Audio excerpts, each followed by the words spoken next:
Welcome, everybody, to webinar 3. Thank you for coming out tonight and sharing the night with me here on this topic of wave asymmetry. In this introductory slide here, I just want to give the disclosures here. I am a consultant for Oculus and Wave. My practice consists of a private contact lens practice only. I don't do any glasses. Or even any real medical optometry. And it's really focused on irregular corneas.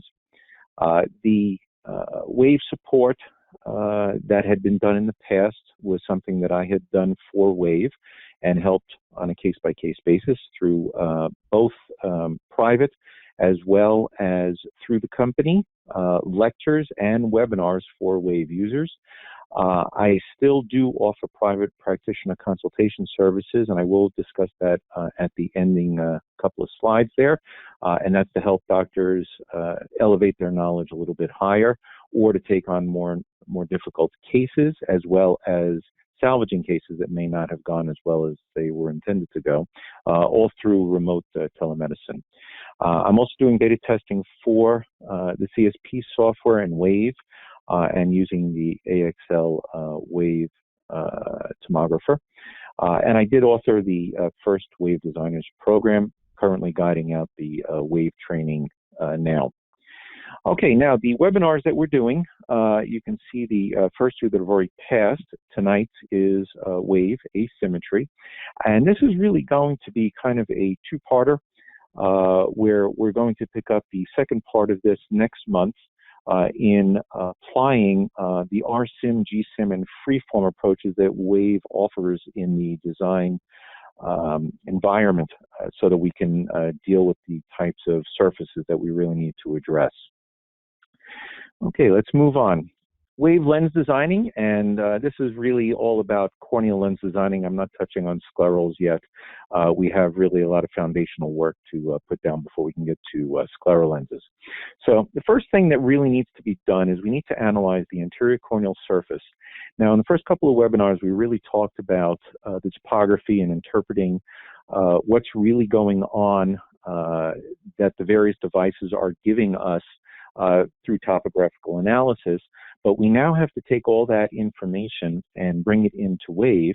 And Wave gives us some very interesting tools to be able to analyze what's going on the anterior corneal surface, which of course is important for us since that's where we're going to be trying to land the lens. The second part of what we really need to do for designing is we need to really take note of which areas have been extrapolated so that we understand that the reference data that we're trying to design from is really not measured data, but has been extrapolated for one reason or another. We then have to construct the posterior lens surface, which is going to be really more covered in the next webinar. And then the construction of the anterior lens surface, which is going to be taking care of powers so that we can get our patients to see properly. And then additionally, we have to calculate residual cylinders so to predict where things are going to be going with the lens design that we're going to be doing.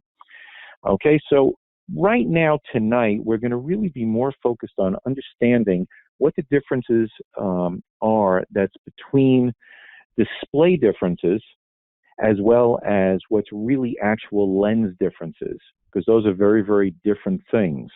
So let's take a look here. So analyzing the anterior corneal surface. So here's a couple of topographies that I put up here, and this was done on a Scout, and these were the curvature maps that were taken off of this patient.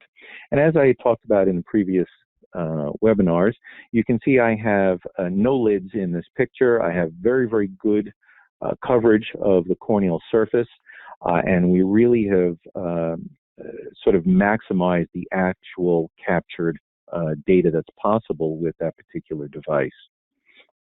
Okay, so now, very first thing that I really do, and I do this sort of as a mental thing, is what I refer to as the Mahler pen test. I came up with this many, many, many years ago.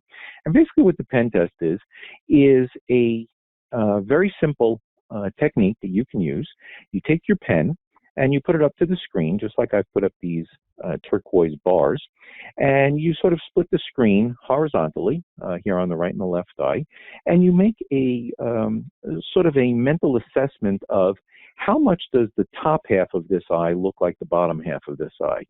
And so you can see on the right eye, the top half and the bottom half do look very, very similar to each other, as well as on the left eye. They're very, very similar. And so we have a definite symmetry to these particular topographies. We then do it on the vertical, and we say, how much does the left side of the cornea look like the right side of the cornea? And once again, on this particular cornea, we could see that the symmetry is very, very homogeneous here. And so from my standpoint, when I see this type of symmetry, I sort of make this mental note that this is a pair of corneas that is going to be very, very well addressed with a much simpler type of rear surface design. Whereas when you start getting these, the answers to your observations, well, the left doesn't look at all like the right side, or the top half doesn't look at all like the bottom side, that's something that's going to register in your head that you say, well, we're going to have a fair amount of asymmetry here, and let's keep that in mind when we start designing up the back surface, because that's going to elevate the complexity of what needs to be taken care of on the back surface of the lens, so we could deal with the asymmetry that's on the cornea. Okay, then we go ahead and we put up the elevation screen. This is a best fit sphere screen, and it's really giving us the elevation of the cornea. And when you're designing up contact lenses, it's very important to understand what the elevation is, because the elevation is going to determine the landing points or the vaulting points of your contact lens. We can see this elevation map looks very, very symmetrical. It's very, very normalized. And it's really very important to remember that curvature does not equal elevation. They are two very different. They're somewhat related, but they really are independent features. And when we're landing lenses, we have to be very, very sensitive to elevation, much more sensitive than we have to be to curvature. Okay, so let's take a look here at this right lens that I've put up here.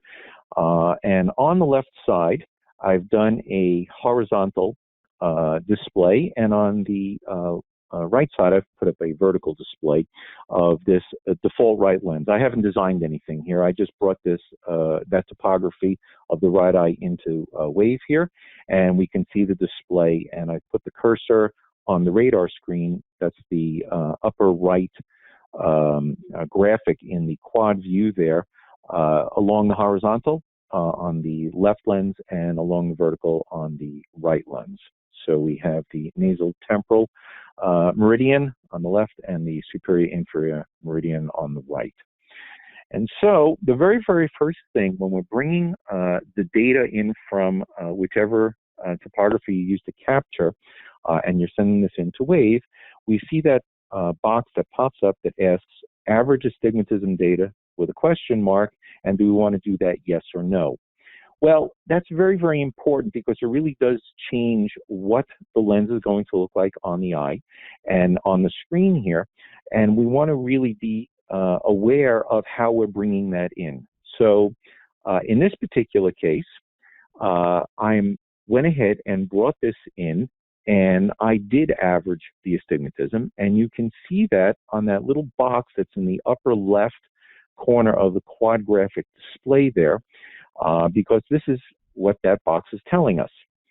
The first thing is it gives us a number, and we can see that the number there is 88%. The 88% is telling us how much of the cornea do we actually have data on that we've brought in.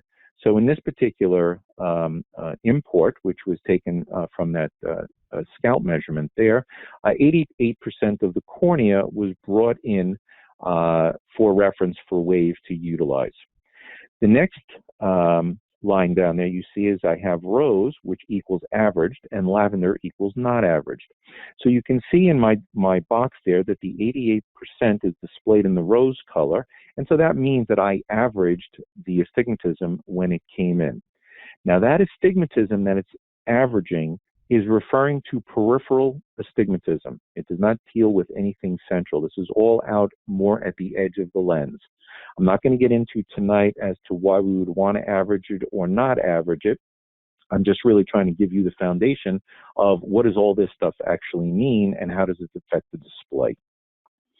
Okay, so now we have that pair of corneas up again. And the next thing we want to do is we want to do a caliper measurement so we can understand how large are these corneas that we're working with here. And so you can see that on the left image there, I have the arrows pointing to what looks like a little radar target on the left-hand side, the temporal side there, and a plus sign on the right side, or the nasal side of that right eye. And there's a line connecting the two, and that's the caliper measurement on this particular topographer, the Scout. Every topographer has an equivalent type of device where you can put calipers down and measure it. And you can see that we measured the horizontal measurement as 11.19 millimeters. On the left eye, I put those down and I measured it out at 11.16 millimeters. So we have very symmetrical corneas, and they're really right around 11.1 to 11.2. Okay, now, the next thing we can use the caliper for is we can actually measure how much we captured with our topography. So you can see the one on the right there, I now moved the radar target into the outermost edge of the topography that's displayed there with the color map. And then I put the plus sign on the nasal side where the outermost color is displayed. And you can see that I have a value of 9.27 on the right eye, and I have a value of 9.28 on the left eye. So I was able to get very, very good coverage here. But even with my excellent coverage, lids out of the way, very, very nice captures, you could see that the 9.28 is quite a bit of the cornea still exposed where we have not captured data. Okay, so now let's take a look at the wave screen and see how all this stuff plays out when we're looking at this on the screen and we're designing up the lens. So here's the right lens on that same set of corneas. I chose the right eye for this, and I just designed up an ortho K lens with a power of -1. This is actually a real patient, and this was the lens that I had done for this patient back about 11 years ago. So we have a right ortho K lens. On the left, I've put the horizontal once again, and on the right, I've put the vertical. And we can see that we have about a half a diopter of central toricity. Now, how do I know that? Because Wave tells us that right here. It's another display box, and Wave is going to display about how much central toricity is on the cornea, just like a keratometer would over the central 3 millimeters. So that's really a central reading of the toricity of the cornea, and in this case, it's about a half a diopter. You'll notice that I have the rose-colored display in the upper left where the 88% is. So I averaged the peripheral astigmatism, and this is still saying that we have a half a diopter of astigmatism centrally. Okay, so the average astigmatism, I averaged it, and we went ahead and moved along here, and I've just blown this lens up a little bit bigger. So here's our right ortho K lens that I designed. So the very, very first thing we want to do is select lens diameter. And you can see on this one, it's at 10.9. The measured data that we were actually able to capture, and if you remember, that was a little bit smaller. The display scale, the 20 micron reference line, whether it's being displayed in axial versus tangential displays, which meridian we're displaying, and the display symmetry that we're using. Now, this 7 points that I've listed here are really, really vital for you to always be cognizant of, because all of this is going into your decision-making process for making the lens.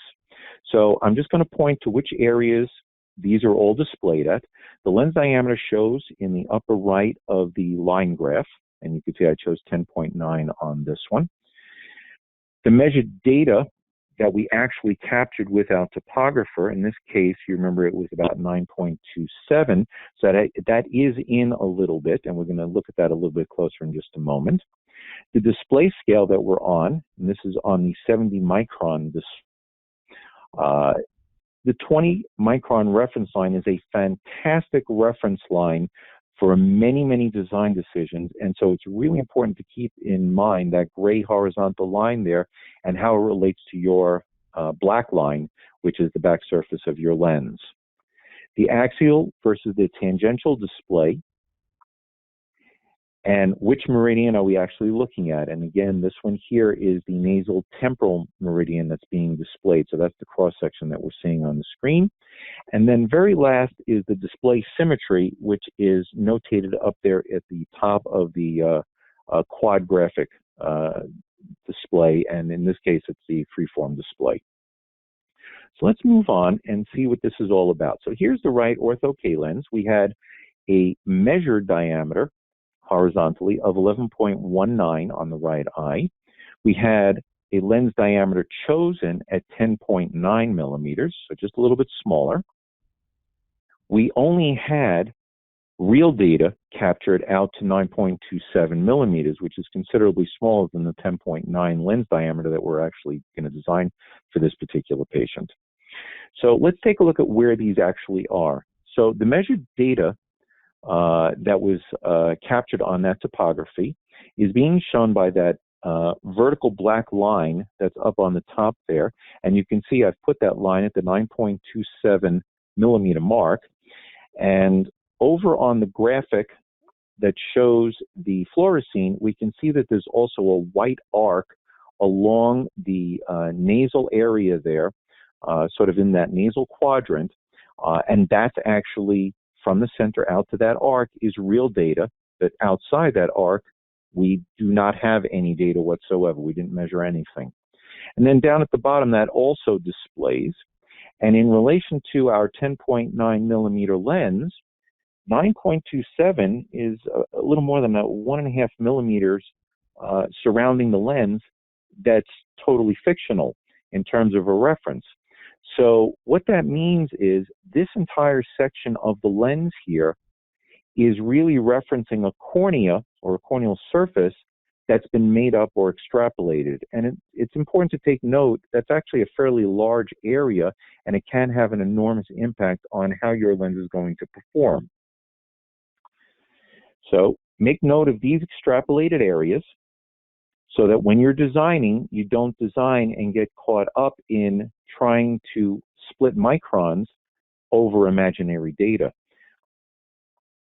So now let's take a look at that black line that I've put down at the very, very edge of the display on the top line graph. And we can see that it ends at 10.48 millimeters. Now, what does that mean? Well, what it means is that we are getting a lens displayed on the line graph out to 10.48, but the lens is actually a diameter of 10.90. And so as a result, you can see here down at the bottom, we're missing about the outer 0.4 millimeters on that upper display. So we do not have the very, very edge relationship between the lens and the cornea being displayed at all. It's actually been cut off the display. And there's reasons for that, but I'm not going to get into that right now.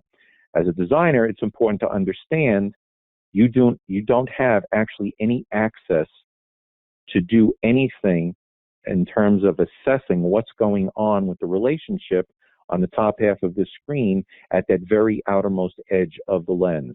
The 0.4 millimeters happens to be on this lens, but it actually is variable. It depends on many things that are happening out at the periphery of the lens. So it can sometimes be considerably more than 0.4 that's missing. All right, so let's move on. We have to analyze a little bit more about what's going on the anterior corneal surface. And once again, I've put up this right ortho K lens on that patient, and we can see the horizontal on the left and the vertical on the right, once again, just like I had before. And notice that although I have a symmetrical RSIM lens, the relationship on the periphery where I've got the arrows pointing both on the horizontal and vertical, do not look the same. They look considerably different. On the vertical, it looks like we have much more clearance of the lens between the blue and the pink ball than we do on the horizontal. So how can that be? Well, the reason it's like that is that the lens itself is identical, but what is different is the green reference line. The green reference line is the way wave gives you the display of that black line that's on the top as to how it's going to interact with the corneal surface.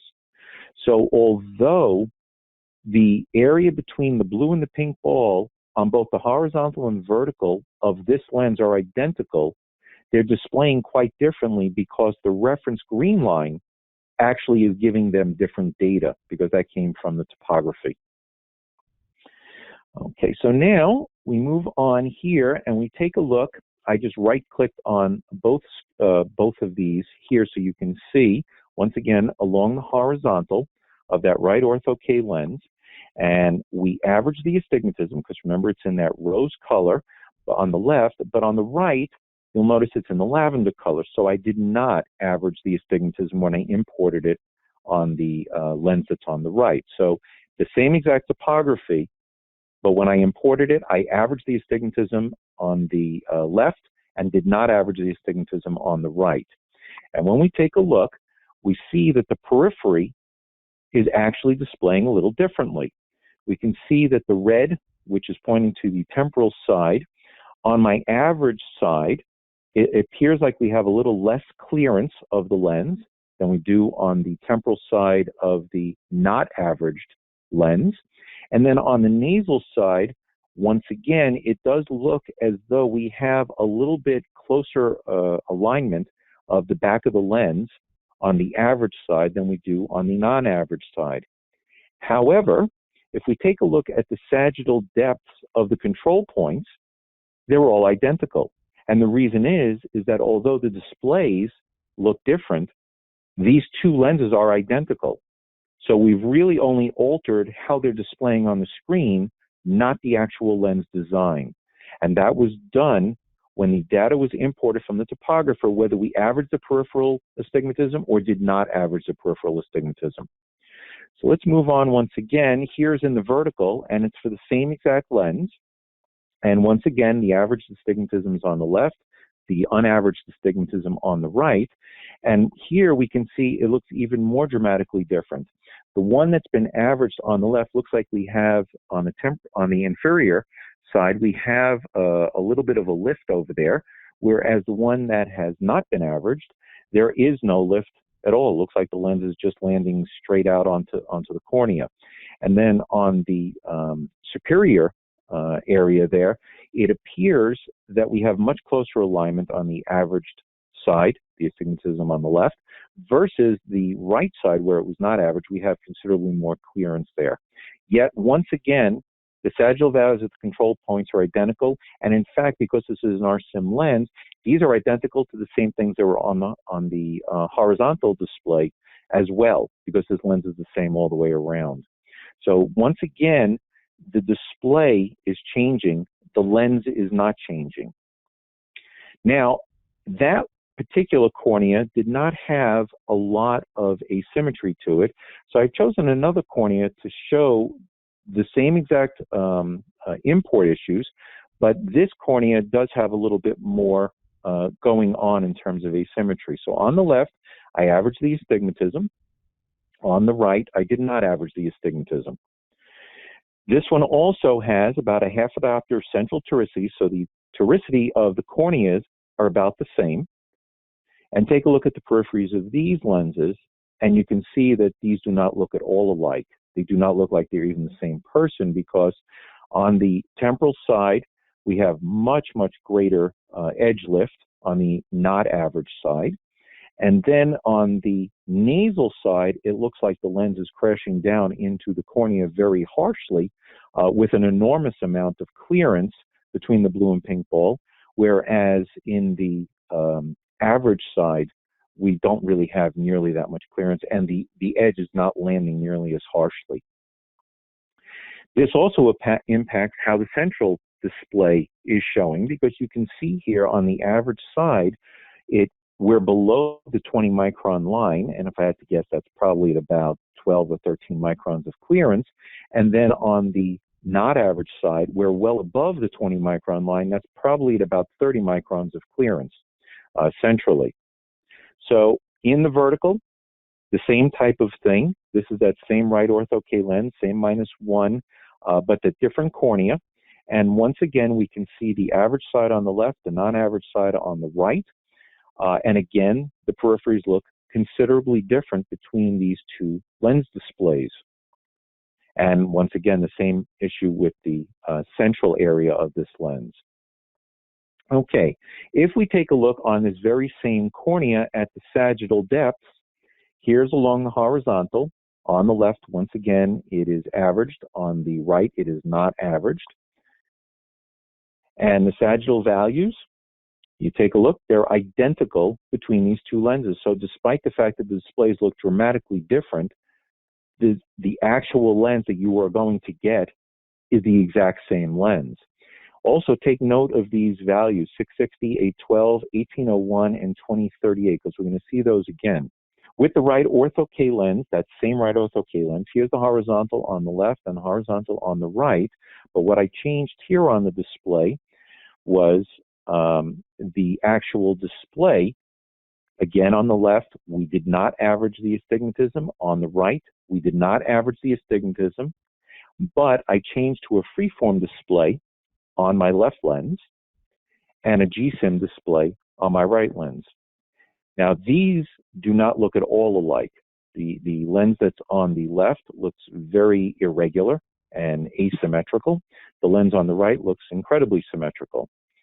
If we take a look at this same cornea with the ortho K, and I now have put down the black line for reference, once again, in the freeform display on both of these, we can take a look that I've not averaged the astigmatism on either of these displays. It is in a freeform display on both. On the image on the left, that's the temporal side where I've put down that black line for reference. And you can see I've put it at the 10.48 millimeters. That was the very edge of the display that we're able to see. And we can see that at that chord, the lens has a sag of 20/23. If we take a look at the nasal side, we have the exact same value for sagittal depth at 20/23. But notice that the clearances are displaying quite differently. On the temporal side, it's showing us over 50 microns of clearance. And on the nasal side, we have about 7 microns of clearance. Now, if we move along here into the GSIM display, here's the horizontal display of that exact same ortho K lens. Once again, I've kept these both in GSIM, and these are both not averaged. So I didn't change the periphery by averaging the astigmatism when it came in. On the temporal side, once again, at the 1048, we still have that same value of 20/23. The clearance now, instead of being over 50 microns, is being shown at 15.8 microns. On the nasal side, we can see that the value of the sag of the lens is the same. It's the 20/23, but the clearance is 15.8. The GSIM display has averaged the display that's being shown on the screen, and so it makes it look very nice. But remember, that has not changed anything about the actual lens. They are still the exact same lenses we saw in the freeform display. So I went ahead and pulled this up as an example so we can really sum up a lot of what we're looking at here. And we can see here on the horizontal freeform display, astigmatism is not average because it's in lavender. We have the axial display on the left, tangential display on the right. And notice these do not look the same either. We have considerably more clearance out in the periphery and the center of that tangential display than we do on the axial display. Yet the sagittal values at the control points are still identical. This is, again, another example that the display looks different, but the lens is not different. It impacts, however, the entire display when we go between axial versus tangential displays. You can see there on the temporal side that the clearance is a little bit lower on the axial display than it is on the tangential display. On the central area, we have considerably higher clearance on the tangential display. And at the reverse curve, there's much, much more clearance on the tangential display than the axial display. So on this particular example here, I've taken that exact same cornea, and on the left, I created a right ortho K lens for the -1 along the horizontal we're displaying. The astigmatism was average when I brought it in because we could see that rose color. On the right, I did not average the astigmatism. So, and remember, that's a peripheral astigmatism that's being averaged. On the left, I displayed it as an axial display in a GSIM display. On the right, I displayed it as a tangential display in a freeform display. And these are both the exact same identical lens with the exact, you get the exact same product from the lab, and it was taken from the exact same eye and the exact same scan. And you can see here that these do not look at all alike on the wave screen. So it is very important to really keep track of what all these displays are doing and what displays you're actually working within, so you can understand what you're seeing on the screen, and that would better guide your decision-making process as to what changes need to be made for this lens. Okay, now that we understand all of these displays, we have to construct the back surface of this lens. The corneal and scleral surfaces, for that matter, are not rotationally symmetrical. E-values vary along each of the radii. Wave does the job of dividing the 360 degrees around the cornea into 24 15-degree pi wedge radial segments. So each of those 15 pi wedges going around like a clock dial is what's under Wave's control, and that's what Wave is really dealing with when it's trying to display all this information to you. It further divides each of those pi wedge segments into 88 zones between the apex and the edge of the lens. By dividing into all of these small segments, Wave is going to be able to give you the power to align the back of this lens much, much closer to whatever's going on the corneal surface. Wave also takes care of the connecting the dots by smoothly transitioning from each zone to each zone, so you end up with a continuous smooth surface and an intact contact lens. So let's take a look at this graphically. We can see there that I've drawn a red circle, and the red would represent a monocurve lens, or a single curvature. The 24 pi wedge sections, and each 15 degrees, you can see between 0 and 45, I divided that into 3 segments, and each of those are 15 degrees, and that's one of the 24. Those extend all the way around. I just didn't do that on this particular graphic.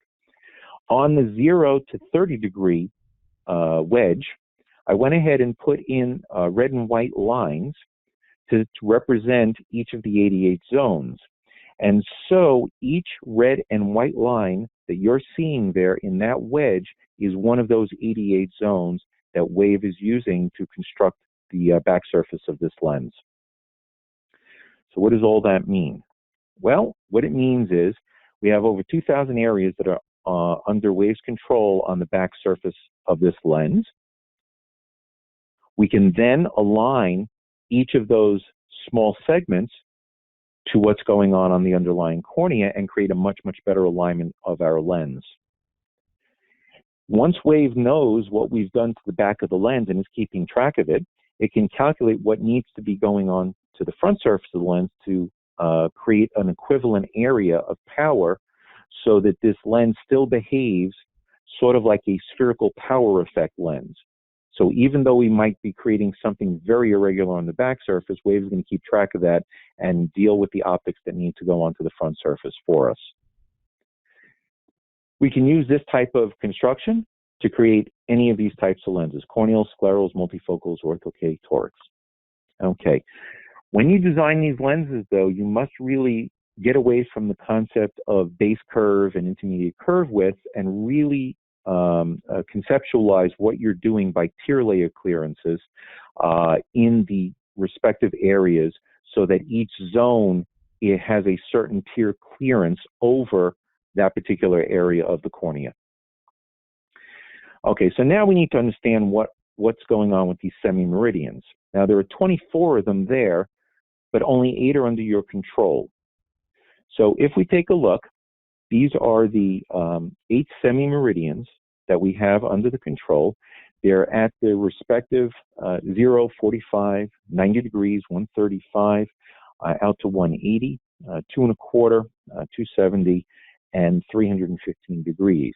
Now, again, Wave is controlling the areas between those, and that does creep up into your design. But in terms of you placing the control points down and physically moving things, it's only along these particular principal semi-meridians that you actually have control. Okay, Wave divides this, and this nomenclature is important as we move forward. So 1/8 of the cornea is 45 degrees, or 3 15-degree pi wedges. So between 0 and 45, or between 45 and 90, and so on and so forth. 1/4 of the cornea would be 90 degrees, or 25% of the cornea. And that would be, for example, between 45 and 135, or between 90 and 180. Half the cornea is 180 degrees, or 50% of the cornea. And that, for example, can be everything superior between the 0 and 180 meridian, or everything inferior to the 0 and 180 meridian. And then, of course, 1-on-1 or all, or 100%, is 360 degrees. Okay, so here we can see the 45-degree wedge. This would be an example of a 90-degree wedge at 25%. And this one here would be 180 degrees at 50%. And we are going to be manipulating much of our control point with the concept of how much of the lens do we want to actually change at one time. So let's introduce you to the Wave lens symmetry. There are 3 terms: R-sim, G-sim, and freeform. So R-sim stands for rotationally symmetrical, and that really is sort of the closest thing to what's historically been the traditional gas perm lens when you would order up a spherical lens. Every 15-degree wedge of all 24 of those are identical, which means that on the posterior surface, there is nothing that's orientation specific. If you did a cross-section in any of the 15-degree wedges, they're all identical. Prism, however, still can be incorporated into the lens, so even if it's an R-sim lens, it can be orientation specific and have a bottom, a top, a left, and a right with the way it's organized. And you can think of that sort of like a frontoric lens on a spherical base. Frontoricity can still be incorporated, and so even if it's an R-sim lens, if it has frontoricity and a prism, or even if it doesn't have a prism, it's still orientation specific. And so on a back curvature map, this happens to be an ortho-K lens, we can see that the back of the lens, represented by the color graphic here, this was taken from that previous ortho-K lens that I had designed, you could see it's exactly the same no matter which section we would cut out of that. Okay, let's go into G-sim, which stands for geometrically symmetrical. And a G-sim, there's a plane of symmetry, but it's not limited to a mirror image, such as when we're dealing with normal toricity. If we had a posterior toric surface, that would represent actually the simplest version of a G-sim construction, but Wave does not limit you to that. Every curvature value in one semi-meridian has an exact match 180 degrees away from that at the same exact distance from the apex. So if we take a look at a GSIM on a curvature map, I put up an ortho K lens there, and you can see there that there is a plane of symmetry between 0 and 180, and the top half of that lens looks like a mirror image to the bottom half. So that would represent the simplest version, or a toric surface, and that would be a GSIM lens. Now here's a single vision lens that I did, and you can see this is not actually a mirror image. What's going on here is that we have, you can see the bow tie of astigmatism centrally. It's along the 135 meridian over there. But we can also see that there's no place that we can put a mirror that would create the exact same lens on the other side. And so it's important to remember that GSIM does not mean toric. GSIM means that there's a plane of symmetry going on the back of this lens, because one side of the lens and the other side of the lens, exactly 180 degrees at the same exact chord, have identical curvatures. Okay. The very last form of a wavelength symmetry is freeform. And freeform, there is no plane of symmetry at all, so the lens is totally asymmetrical. To fit this lens ideally, this lens must align with a very specific orientation on the cornea that it's being designed for. This lens also, because the back surface is totally asymmetrical, has the most complex optics incorporated into the anterior surface. So if we take a look at a back curvature map, this happens to have been on a post-penetrating keratoplasty eye, you can see there that although centrally there's a sort of a bow tie of the blue of cylinder around the 45 degree, you can see just a little past that central bow tie that things are absolutely not at all symmetrical, that we have a white arc in the lower outside quadrant, and we have a blue arc that's in the superior upper quadrant on the right side there. And then we have another white arc that's above that. So this lens is totally asymmetrical.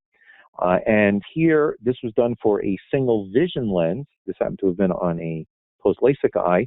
And you can see there, there's absolutely no plane of symmetry whatsoever. And so in order for this lens to really line up properly with that cornea that it was designed for, this lens has to be orientation specific, literally down to the degree. This really can't be starting to rotate, because then it's not going to align correctly, and it's going to create stress for the cornea.